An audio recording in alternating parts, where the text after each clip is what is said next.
देखो general trends in the modern periodic table. General trends क्या है मॉडर्न पीरियोडिक टेबल में? तो सबसे पहले ग्रुप्स की बात करते हैं। हम लोग ग्रुप्स और पीरियड दो चीज़ के बारे में हमने पढ़ा था। ग्रुप ऊपर से नीचे की ओर 18 ठो ग्रुप था और इस टाइप से 7 ठो पीरियड बना हुआ था। तो ग्रुप्स के बारे में सबसे पहले दिया हुआ है numbers of shells and valence electrons. तो किसी ग्रुप में नंबर ऑफ सेल और वैलेंस इलेक्ट्रॉन पर क्या इफेक्ट पड़ता है और सबसे पहले देखेंगे। तो ऊपर से नीचे जैसे जैसे जाएंगे साइज एटम का बड़ा होगा, नंबर ऑफ इलेक्ट्रॉन बढ़ेंगे तो नंबर ऑफ सेल तो बढ़ता चला जाएगा। तो नंबर ऑफ सेल हम लोग देखते हैं कि बढ़ता है ऊपर से नीचे जाने में, लेकिन जो तुम्हारा वैलेंस इलेक्ट्रॉन है आउटर मोस्ट सेल में जो नंबर ऑफ इलेक्ट्रॉन होगा वो कांस्टेंट ही रहेगा। जैसे ग्रुप 1 का एलिमेंट उठा करके जा रहे हो ऊपर से नीचे, तो वो आउटर मोस्ट सेल में सब में एक ही इलेक्ट्रॉन रहेगा, बस नंबर ऑफ सेल बढ़ता जाएगा। लेकिन और यहाँ पर क्या लिखा है वो एक बार पढ़ लेते हैं हम लोग। Number of shells increases. देखो अर्थमेटिकली नंबर ऑफ सेल क्या होगा, इंक्रीज करेगा। And number of valence electron remains equal. Valence electron हमेशा कांस्टेंट रहेगा to the number of the group to which the element belong. Number of electron valence electron जो होंगे वो constant रहेंगे और नंबर ऑफ सेल बढ़ेगा। also number of electron cell in a given element equal to the number of period to which it belongs। ये क्या लिखा हुआ है इसको एक बार फिर से पढ़ लेते हैं। नंबर ऑफ इलेक्ट्रॉन सेल्स, जैसे यहाँ पर total number of electron shell कितने हैं, 1 2 3, नीचे वाला में 4 इलेक्ट्रॉन सेल है। तो number of shell equal to number period number, जितना नंबर ऑफ सेल होगा उतना उसका पीरियड नंबर होगा। ये चीज़ ये बता रहा है। Given element equal to the number of period, ठीक है। जैसे यहाँ पर सबसे लास्ट वाला में 6 टोटल नंबर ऑफ सेल है, तो यहाँ पर पीरियड भी कितना है, 6 है। Consider halogen as shown below. अब यहाँ पर हेलोजन का एग्जाम्पल लेकर के चला है। हेलोजन मतलब कि 17वां नंबर ग्रुप। जो 17वां नंबर ग्रुप में हम लोग देख रहे हैं नंबर ऑफ सेल 2 है, तो पीरियड 2, सेल 3 तो पीरियड 3। लेकिन आउटर में सेल में इलेक्ट्रॉन की संख्या सब में 7 के साथ ही है, ठीक है। तो बस इस स्टेटमेंट में इस लाइन में ऊपर यही बताया है कि हम लोग जैसे जैसे ऊपर से नीचे की ओर बढ़ते हैं और नंबर ऑफ सेल तो बढ़ते जाता है, पर आउटर में सेल में नंबर ऑफ जो इलेक्ट्रॉन होता है वो कांस्टेंट रहता है। उसके बाद वैलेंसी। अब जब वैलेंस इलेक्ट्रॉन सेम है तो वैलेंसी भी सेम होगा। वैलेंस इलेक्ट्रॉन और वैलेंसी में थोड़ा सा फ़र्क होता है ना। वैलेंस इलेक्ट्रॉन होता है आउटर में सेल में जितना नंबर ऑफ इलेक्ट्रॉन हो, और वैलेंसी होता है कितना इलेक्ट्रॉन ले या दे सकता है। जैसे कि यहाँ पर वैलेंस इलेक्ट्रॉन 7 है हेलोजन वाला में, जो ऊपर वाला ग्रुप दिया हुआ है, लेकिन वैलेंसी सबका 1 है क्योंकि 1 इलेक्ट्रॉन ये लोग गेन कर सकता है। अब यहाँ पर वैलेंसी के बारे में बताया है। Valency of an element equals the number of electron present in its valence shell. अब यहाँ पर बताया कि वैलेंसी जो होता है वो नंबर ऑफ इलेक्ट्रॉन प्रेजेंट जितने होते हैं वैलेंस सेल में वही होते हैं। Since element in a particular group have an equal number of electron in their respective valence shell, valency of element is a given group is the same. Valency जो होगा किसी भी ग्रुप में और हमेशा क्या होगा, सेम होगा। किसी सेम ग्रुप में वैलेंसी हमेशा सेम होगा। For example valency of any alkali metal is 1। Alkali metal कोई भी हम लोग ले लेंगे ऊपर से नीचे, जैसे यहाँ पर लिथियम सोडियम पोटेशियम, किसी में भी जाएंगे तो वैलेंस इलेक्ट्रॉन या फिर वैलेंसी जो हम लोग को मिलेगा वो 1 ही मिलेगा। उसी तरह से अगर ग्रुप 2 में जाएंगे तो यहाँ पर वैलेंसी हम लोग को कितना मिलेगा, 2 मिलेगा। उसी तरह से यहाँ पर 3A में 3 मिलेगा, और उसके बाद जो मिलता है वो 10 माइनस करने के बाद ग्रुप नंबर 13 में देखो 13 में से 10 माइनस कर दो, इसमें से 10 माइनस करने के बाद मिला है 4। उसके बाद 15वां ग्रुप में 18 माइनस 15 करने से मिला है 3। फिर 18 माइनस 16, 18 माइनस 17, इस तरह से हम लोग वैलेंसी निकाल लेते हैं। उसके बाद है प्रॉपर्टी ऑफ एलिमेंट। एलिमेंट का प्रॉपर्टी क्या है, element in a given group possess similar electronic configuration. अब अगर एक ग्रुप के एलिमेंट को उठाएंगे तो उन लोगों का इलेक्ट्रॉनिक कन्फिगरेशन सेम रहेगा, because the number of electron in their respective outer में सेल इज द सेम। क्योंकि आउटर में सेल में नंबर ऑफ इलेक्ट्रॉन जो होगा वो सेम रहेगा। They have very similar physical and chemical property, इनका फिजिकल और केमिकल प्रॉपर्टी भी बहुत ज़्यादा सिमिलर होता है। Which change uniformly down that group, जो जैसे जैसे हम लोग नीचे जाते हैं तो ग्रुप में नीचे जाने से थोड़ा बहुत चेंज होता है। अब यहाँ पर कुछ मेटल का एग्जाम्पल दिया है, alkali metal. All are very reactive, सारे के सारे क्या हैं, काफ़ी ज़्यादा रिएक्टिव है। पर रिएक्टिविटी जो है जैसे जैसे हम लोग नीचे जाएंगे वो रिएक्टिविटी बढ़ेगा। इसी तरह से हैलोजन एटम में ऊपर से नीचे जैसे जैसे जाएंगे रिएक्टिविटी डिक्रीज करेगा। ठीक है, ये मेटल है, मेटल में रिएक्टिविटी इंक्रीज कर रहा है, यहाँ पर रिएक्टिविटी डिक्रीज कर रहा है।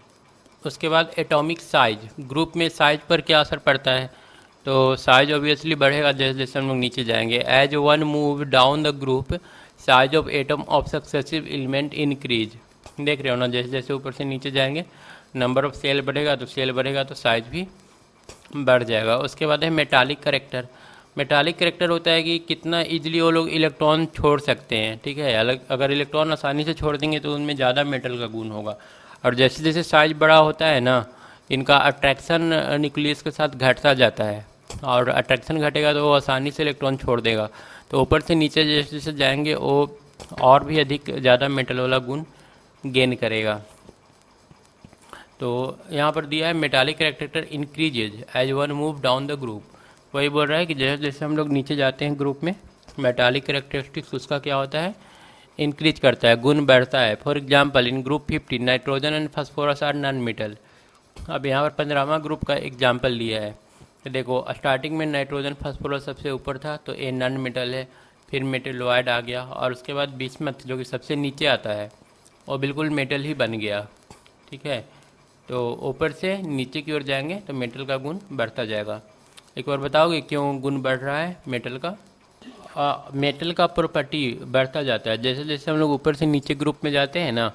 मेटल का जो प्रॉपर्टी होता है, अब मेटल का प्रॉपर्टी क्या होता है, मेटल क्या होता है, आसानी से इलेक्ट्रॉन छोड़ देता है।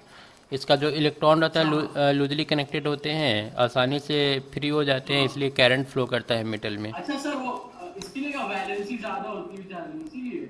अब वैलेंसी ज़्यादा नहीं होती है, तुम जैसे जैसे नीचे जाओगे ना जो तुम्हारा एलिमेंट है उसका साइज बढ़ेगा। जैसे यहाँ पर देख लो, नीचे जैसे जैसे आ रहे हैं साइज बढ़ रहा है, साइज बढ़ रहा है तो इसको अट्रैक्शन पावर जो इसका होगा न्यूक्लियस के साथ वो कम होगा, कम होगा तो इलेक्ट्रॉन आसानी से अवेलेबल होगा करंट फ्लो करवाने के लिए।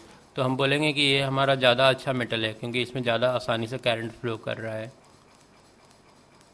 तो ये डिस्टेंस की वजह से होता है, डिस्टेंस बढ़ जाने से जो होता है ना, इलेक्ट्रॉन लूजली बाउंडेड हो जाते हैं। उसके बाद है it is on account of gradual increase in metallic character of element from top to bottom the oxide of the element become increasingly basic.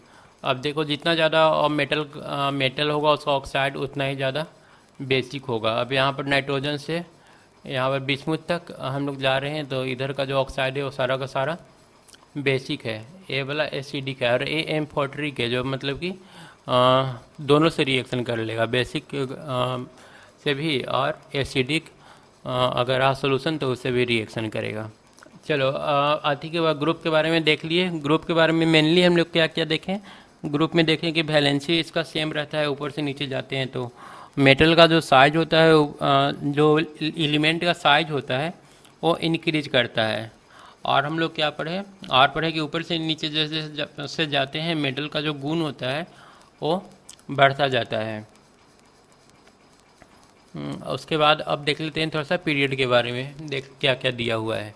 तो पीरियड में देखो, पीरियड में तो हम लोग जैसे जैसे राइट से लेफ्ट मूव करेंगे, सबसे पहले नंबर ऑफ सेल पर कोई इफेक्ट नहीं पड़ेगा। जैसे यहाँ पर भी 3 सेल है, यहाँ पर भी 3 सेल है, सब जगह पर 3 सेल ही है। तो यहाँ पर on moving from left to right in a given period number of shell remains the same. ठीक है, उसके बाद है number of electron in valence shell. Valence shell में इलेक्ट्रॉन की संख्या जो होगा वो भी सेम नहीं रहेगा। In given period number of electron in valence shell increases from left to right, जैसे जैसे लेफ्ट टू राइट जाएंगे जो तुम्हारा वैलेंस इलेक्ट्रॉन है उसका साइज बढ़ता जाएगा। अच्छा, मेटल वाला में या फिर ग्रुप वाला में हम लोग देखे थे ऊपर से नीचे जैसे जैसे जा रहे थे साइज क्या हो रहा था, बढ़ रहा था या घट रहा था? अगर ऊपर से नीचे की ओर हम लोग जा रहे हैं तो साइज क्या होगा, बढ़ेगा या घटेगा?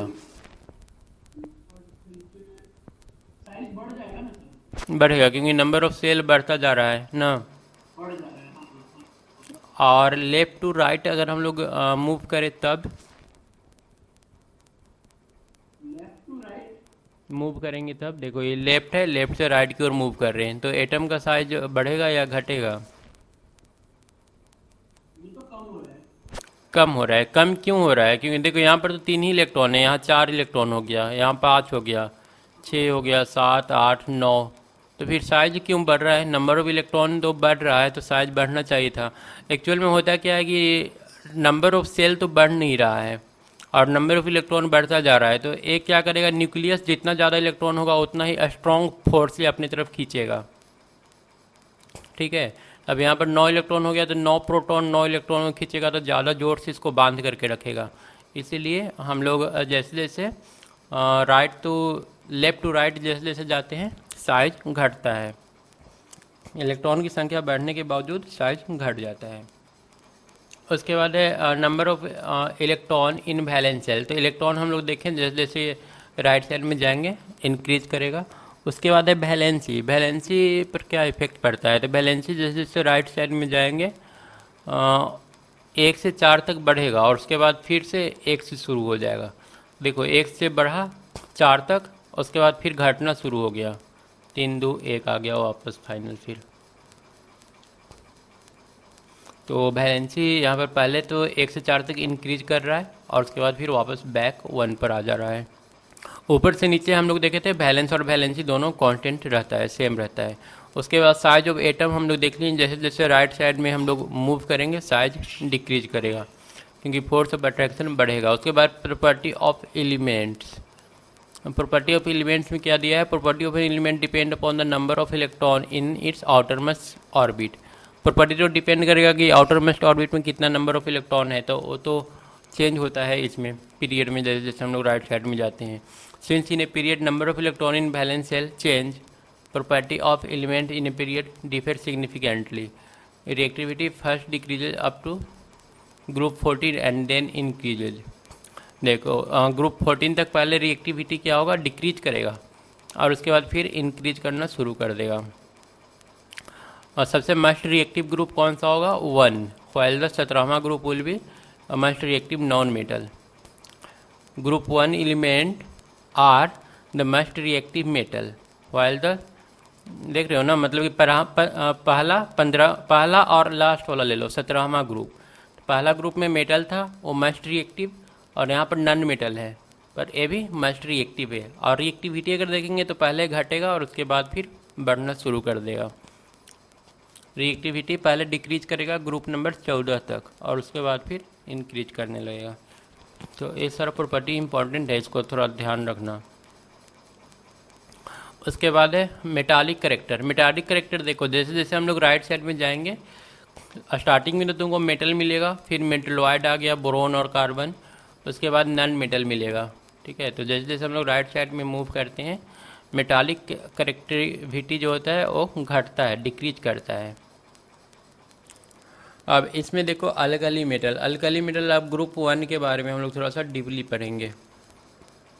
The elements such as lithium, sodium, potassium, rubidium, cesium and francium have 1 electron in their outermost orbit and therefore show only one valency, so they are placed in 1a group. इसलिए 1a group में इसको रखा गया है of the periodic table. They are known as alkali metal. इसको alkali metal के नाम से जानते हैं as they react with water to form their hydroxide which are strong alkali. Alkali metal को अगर वाटर के साथ रिएक्शन करवाएंगे तो क्या बनेगा? अल्कली बनेगा। Where M is any metal of 1a group. तो अल्कली मेटल के बारे में इलेक्ट्रॉनिक कन्फिग्रेशन उसका देख लो।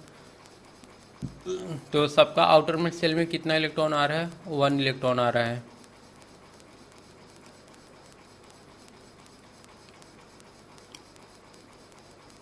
अक्रेंस ये पाया कहाँ जाता है? All of them are very reactive and do not occur in free state. ये बहुत ज़्यादा रिएक्टिव होते हैं, इसलिए फ्री स्टेट में पाए नहीं जाते हैं। उसके बाद नेचर, दे आर सॉफ्ट, ये इतना ज़्यादा सॉफ्ट होता है कि नाइफ से इनको आसानी से काटा जा सकता है। बॉइलिंग और मेल्टिंग पॉइंट ये सारा का सारा बहुत कम होता है। और बॉन्डिंग ये लोग किस तरह से बनाते हैं, तो ये जनरली आयनिक बॉन्डिंग बनाते हैं। All alkali metal salt are ionic in nature, ionic bond बनाते हैं ये लोग। एक्शन ऑफ एयर, एयर से किस तरह से रिएक्शन करते हैं, they react rapidly with oxygen and water vapour in the air. तो ऑक्सीजन या फिर वाटर से इजीली ये लोग रिएक्शन कर लेते हैं। Due to reactive nature element of group 1 are kept inert solvent like kerosene, ज़्यादा रिएक्टिव होने की वजह से इसको केरोसिन में रखा जाता है। Reactivity of this metal increase down the group, और जैसे जैसे हम लोग नीचे की ओर जाएंगे ग्रुप में, इसका रिएक्टिविटी और भी ज़्यादा इंक्रीज करेगा। रिएक्टिविटी इंक्रीज करेगा अभी, क्योंकि नीचे जाएंगे तो साइज बढ़ेगा, साइज बढ़ेगा तो इलेक्ट्रॉन जो होगा लूजली बॉन्डेड होगा, तो ये ज़्यादा रिएक्टिव होगा। उसके बाद है action of water, they react violently with water and produce hydrogen, water के साथ तेज़ी से रिएक्शन कर लेता है और हाइड्रोजन बनाता है। एसिड के साथ रिएक्शन करता है, they react violently with dilute HCl and dilute H2SO4 and produce hydrogen, और इसके साथ भी रिएक्शन करके ये लोग हाइड्रोजन बनाता है H2SO4 या फिर HCl के साथ रिएक्शन करके। They form an unipositive ion easily, so they are a strong reducing agent, ये स्ट्रॉन्ग रिड्यूसिंग एजेंट की तरह बिहेव करते हैं। When freshly cut they show typically silvery white metallic lustre, but soon they turn dull because of their reaction with air. Starting में अगर इसको cut करो तो ये सिल्वर वाइट देखने में होता है, लेकिन तुरंत ही ये डल टाइप का कन्वर्ट हो जाएगा, रिएक्शन कर लेते हैं तुरंत ही एयर से। मतलब स्टार्टिंग में कट करेंगे तो शाइनिंग बिल्कुल रहेगा सिल्वर की तरह। All alkali metal salt impart colour to flame, lithium, sodium golden yellow, potassium जो होता है लिलैक दिया हुआ है, इन तरह के फ्लेम के साथ ये लोग बर्न करते हैं। All alkali metal salt impart colour to the flame. उसके बाद है alkali metal are obtain by electrolysis of their molten salt, molten salt के इलेक्ट्रोलाइसिस से भी ये हम लोग को अल्कली मेटल इजीली मिल जाता है।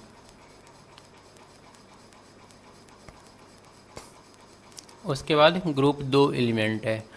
The element such as beryllium, magnesium, calcium, strontium, barium and radium are also known as alkaline earth metal because their oxide occur in the earth's crust, ये अर्थ की क्रस्ट पर पाया जाता है, इसलिए इसको अल्कलाइन अर्थ मेटल भी बोलते हैं।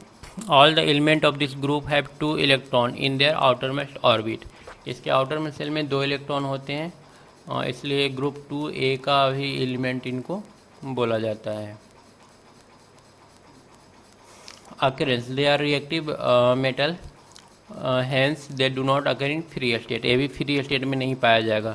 इनका नेचर कैसा होता है, they are greyish white in colour, white हल्का कलर होगा इनका, and harder than the alkali metal, alkali metal से थोड़ा ये हार्डर होता है। बॉन्डिंग, एक भी सारे के सारे आयनिक कंपाउंड बनाते हैं, कोवेलेंट कंपाउंड ये लोग नहीं बनाएंगे, ये लोग सीधा 2 इलेक्ट्रॉन ट्रांसफ़र कर देते हैं।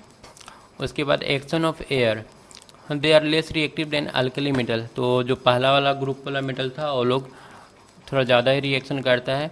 दे are reactivity increases on moving down, और ऊपर से नीचे जैसे जैसे मूव करेंगे रिएक्टिविटी इंक्रीज करेगा, और वो हमेशा इंक्रीज करता है किसी भी ग्रुप में।